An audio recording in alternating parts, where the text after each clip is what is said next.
சிறகடி காசை சீரியல்ல அண்ணாமலை எடுக்க போகும் முடிவு என்ன அப்படின்னா, எதுவுமே இல்ல அப்படின்னு தான் சொல்லணும். சீரியல்ல இதுவரைக்கும் பெருசா அவர் எந்த முடிவுமே எடுத்த மாதிரியே தோணல. ஸோ இப்ப என்ன நடக்குது அப்படின்னா, நல்லாவே ஏமாத்திட்டீங்க அப்படின்னு சொல்லிட்டு ஹரிணியோட அம்மா, அப்பா வீட்ல வந்து சத்தம் போடுறாங்க.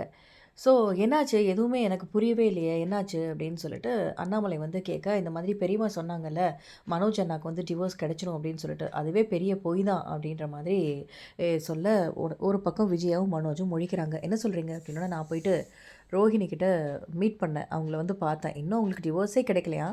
அதுக்கப்புறம் வந்து எப்படி இந்த கல்யாணம் நடக்கும்? ஏன் இப்படி ஏமாத்திட்டீங்க? அப்படின்னு சொல்லி ஒரு பக்கம் ஹரிணி, அவங்க அம்மா, அப்பா வந்து எல்லாருமே திட்ட, இப்ப அண்ணாமலை எப்பவும் போல விஜயாவ முறைக்கிறாரு.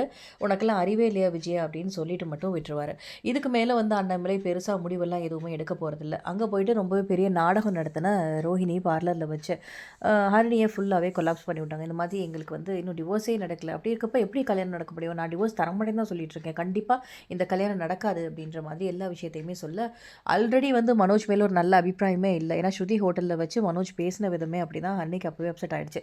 ஸோ இப்போ வந்து இந்த கல்யாணம் நடக்காது அப்படின்னு சொல்லிட்டு போயிடுறாங்க. இனிமே அண்ணாமலை எப்பவும் போல நம்ம விஜயாவையும், மனோஜையும் திட்டுவாரு. பெரிய முடிவுலாம் ஒண்ணும் எடுக்க மாட்டாரு. ஸோ இந்த ஒரு ப்ரோமோல பெருசா ஒண்ணும் இல்ல. நீங்க என்ன என்ன நினைக்கிறீங்க அப்படிங்கிறத கமெண்ட் செக்ஷன்ல சொல்லுங்க. இந்த வீடியோ பிடிச்சிருந்தா லைக் பண்ணுங்க. இந்த மாதிரி அப்டேட்க்கு நம்ம சேனல சப்ஸ்கிரைப் பண்ணிக்கோங்க. Thank you.